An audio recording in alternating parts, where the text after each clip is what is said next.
Хәерле кич, НТР каналында яңалыклар тапшыруы, студияда Гөлия Нигъматуллина, бүгенге чыгарылышның төп темалары.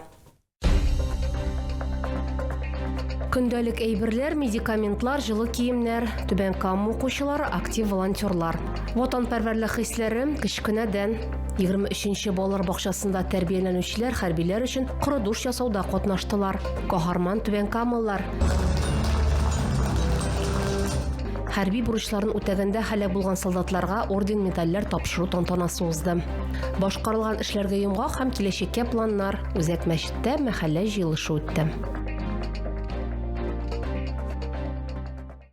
Эшмәкәрләр, экспертлар, инвесторлар һәм ире компаниялар вәкилләре Түбән Камада уза торган акча беренче халыкара бизнес форумында 5 илдән 600 ләп вәкил катнаша. Чара тантаналы ачылыштан һәм шәһәр башлыгы Радмир Биләев катнашында пленар сессиядан башланды. Игътибар үзәгендә эшмәкәрлекне үстерү, инвестиция мөмкинлекләре һәм Түбән Каманың икътисади үсеш киләчәгенә бәйле мәсьәләләр. Программаның мөһим өлеше бизнесның ире сәнәгать партнерлары белән турыдан-туры хезмәттәшлегенә юнәлдерелгән эшлекле треклар. Көн дәвамында бер юлы берничә махсус мәйданчык эшләде.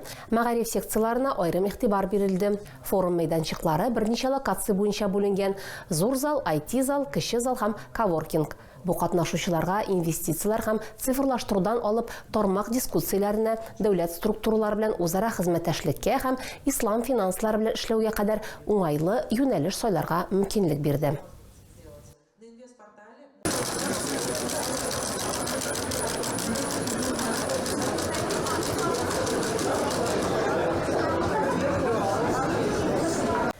Түбән Кама укучылары, актив волонтерлар, көн сайын диярлек алар җыю пунктларына гуманитар йөк алып киләләр. Солдатлар өчен көндәлек әйберләр, медикаментлар, җылы киемнәр, араларында яңа ел күчтәнәчләре дә бар. Бүген анда бер юлы берничә уку йортыннан егетләр һәм кызлар килделәр.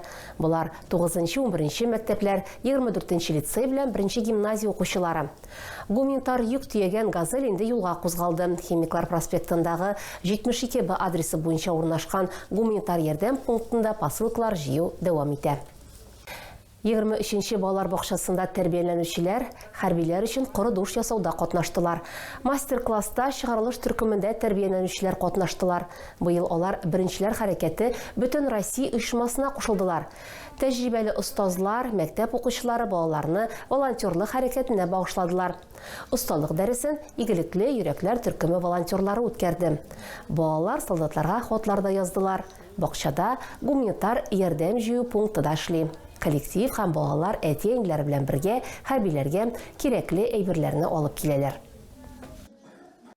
Сөйләр яңалыкларыгыз, уртаклашыр хәбәрләрегез булса, шалтыратыгыз, языгыз, килегез. Безнең номер 8917 90 73 077.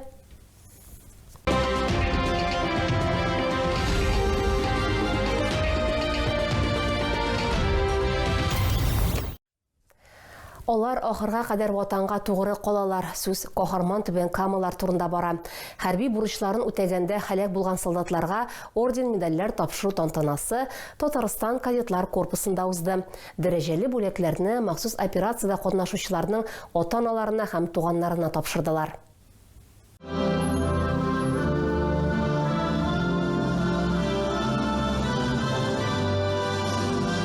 Күзләрендә сагыш та, горурлык та. Татарстан кадетлар корпусы залында хәрби бурычларын үтәгәндә һәлак булган сугышчыларның әти-әниләре һәм туганнары, бүген аларның уллары батырлык ордены белән бүләкләнәләр. Сәхнәгә якыннарын чакыралар. Орден медальләрне Түбән Кама шәһәре һәм районы хәрби комиссары тапшыра. Газинур Сиддыйков үз чыгышында билгеләп үткәнчә, гаделлек, намус, батырлык, кыюлык үзенең тирән асылын һәм мәгънәсен бер кайчан да җуймый. Һәр буынның үз геройлары бар һәм булачак. Бүген без каһарманнарга зур хөрмәт күрсәтергә тиешбез.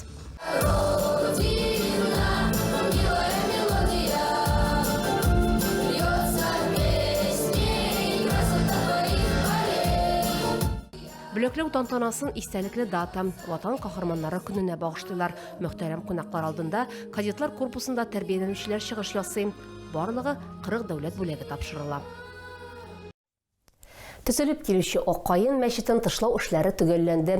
Тәрәзәләр һәм ишекләр куелды. Ихлас үзәгендә янгын куркынычсызлыгын арттыру буенча чаралар күрелде. Красный Ключ бистәсендәге мәчет ремонтланган. Түбән Каманың Җәмигъ мәчетендә ел йомгакларына багышланган мәхәллә җыелышы узды. Салих хәзрәт Ибраһимов билгеләнгән бурычларның үтәлеше турында хисап тотты. Җыелыш азагында ул барысына да актив катнашулары өчен рәхмәт белдерде һәм җәмәгать алдында торган яңа бурычлар турында искәртте. Җыелышта 200-га якын кеше катнашты. Әгәр сезгә яңалык ошаса, яисә күрми калсагыз, безнең тапшыру кичке 11-дә һәм иртәнге сәгать 6-да кабатлап күрсәтелә. Чыгарылышлар ВКонтакте челтәрендәге Татарлайф аккаунтында да урнаштырылып бара. Шулай ук Макс төркемендәге рәсми аккаунтыбызга рәхим итегез, безнең белән бергә булыгыз. Бүгенгә менә шулар. Хәерле кичләр сезгә.